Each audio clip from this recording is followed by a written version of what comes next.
São 7h19. Os deputados federais e senadores se preparam para voltar ao trabalho. E na agenda do Congresso Nacional, o jornalista Beto Almeida, entre os projetos mais polêmicos, como a reforma previdenciária, o pacote anticrime do governo federal, está também a reforma tributária, com a unificação de tributos, de impostos e provavelmente a rediscussão ou uma nova discussão sobre a CPMF. Hoje, os secretários da Fazenda se reúnem em Brasília para discutir um entendimento no sentido de unificar propostas que beneficiem os estados. Reforma tributária que mexe com a vida de todos os brasileiros, de todos os cearenses. Beto Almeida, análise política com credibilidade e isenção.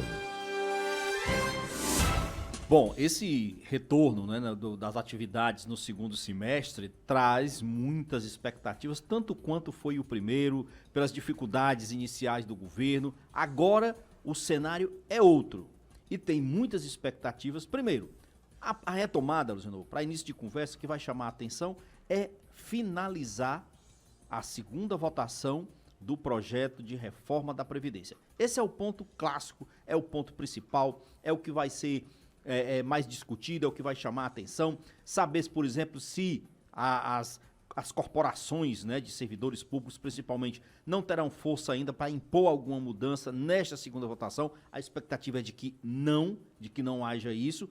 Aí sim, passada essa fase na Câmara, segue para o Senado e aí vem o que você falou.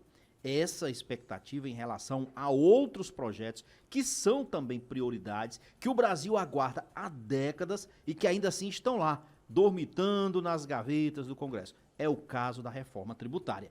Qual é a novidade, Zeno, nesse encontro hoje de secretários de Fazenda? É que eles acordaram. Eles sabem que tem um projeto que está lá, tramitando mais avançado no Senado, tem um outro que já está tramitando na Câmara dos Deputados, e eles, de forma muito sábia, resolveram acordar e dizer o seguinte: opa, nós, enquanto secretários de Fazenda, vamos ter que meter a colher nesse debate, e eu acho justo e necessário. Sabe por quê? Porque isso vai afetar os estados, principalmente. Porque, na realidade, o que está se propondo é uma mudança radical na forma como se o governo aplica hoje a sua reforma, a cobrança de impostos. E nós sabemos, Zeno, que hoje não é para qualquer um ser humano normal entender os tributos nesse país. Não é para qualquer um. Aliás, nem todos os secretários entendem e sabem exatamente como é que funciona isso. E, na essência, o que é que está sendo proposto, Zeno? A unificação dos impostos. Simplificação. Muitos defendem a redução da carga tributária, mas é pouco provável, Beto Almeida, que os estados e os municípios, assim como a União, abram mão da arrecadação que tem hoje. Há uma necessidade, mas tem que haver uma mudança de racionalizar o dinheiro que nós, consumidores, pagamos, e que é muito, e o poder público precisa administrar melhor esses recursos. Por exemplo, quando eu digo uma mudança de eixo, será que a reforma tributária vai contemplar, por exemplo, em vez de ficar só tributando o consumo e tributando em cascata, em efeito cascata, quando a gente compra um produto hoje no supermercado, você está pagando esse imposto várias vezes? Então, mudar o eixo, que eu digo é, por exemplo, fazer cobrança de tributos sobre grandes impostos, aliás, sobre grandes fortunas, desculpe,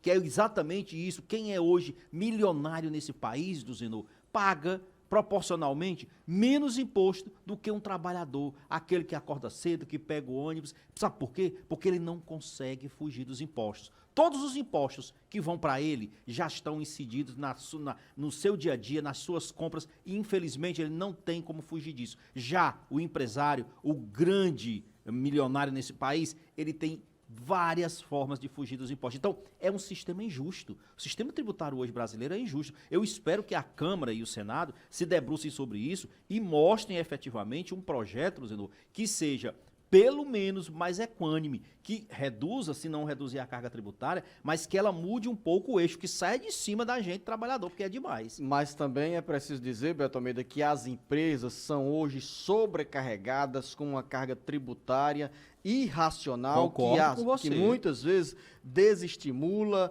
novos investimentos e mais geração de empregos. Não é que nós tenhamos um sistema tributário que afeta exclusivamente o trabalhador, a classe média. Não, esse sistema tributário tem muitas distorções, tanto para quem trabalha quanto para quem gera empregos, como as empresas. Então, se há injustiça nessa distribuição de recursos na arrecadação dos tributos, essas distorções precisam ser corrigidas e o Congresso Nacional tem agora a oportunidade desse debate.